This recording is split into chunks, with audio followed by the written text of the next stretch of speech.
Il-Ministeru għall-Akkomodazzjoni Soċjali u Affordabbli pubblika ktieb li jiġbor fih 5 eżempji ta' residenzi ta' akkomodazzjoni speċjalizzata li ġew inawgurati fl-aħħar xhur. Fit-tnedija tal-pubblikazzjoni il-Ministru Rodrigue Galdes qal li l-ktieb More Than Just a Roof jagħti ħarsa lejn kif proprjetajiet mitluqa u żdingati inbidlu f'bejtiet ta' wens u appoġġ għal gruppi vulnerabbli. Il-ktieb isemmi dar bla ħitan fil-Birgu għal min qed jiskonta l-aħħar parti tas-sentenza biex jiġi mejjun jintegra mill-ġdid fil-komunità. Dar Teresa f'Bormla li tagħti saqaf lill-ommijiet bi sfidi mentali. Dar il-Qawsalla f'San Ġwan għal persuni LGBTIQ+ bi sfidi soċjo-ekonomiċi. Dar il-Kantuniera fl-Arpawdex għal min għandu kundizzjoni ta' saħħa mentali jew teffetti mill-abuż ta' droga u residenza interġenerazzjonali fil-Belt li tlaqqa anzjani u żgħażagħ biex jappoġġjaw u jsostnu lil xulxin. Il-Ministru Galdes qal li dawn l-inizjattivi jagħmlu parti mill-qafas tal-Viżjoni Malta 2050 li mira ewlenija tagħha qal li titjieb il-kwalità tal-ħajja ta' residenti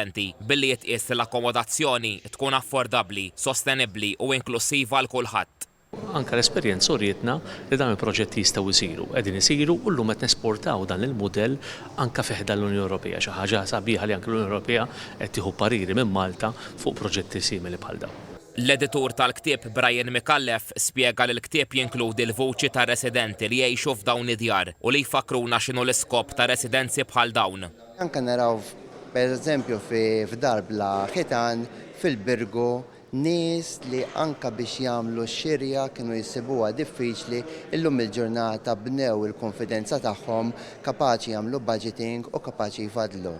Min-naħa tiegħu il-kap eżekuttiv tal-Awtorità ta' Djar Matthew Zerafa fisser dan il-ktieb bħala ċertifikat ieħor li l-Awtorità ta' Djar qed tagħmel differenza, pubblikazzjonijiet ta' livell u b'informazzjoni ta' kwalità għolja. Qal li din it-tieni pubblikazzjoni tal-Awtorità ta' Djar fl-2025.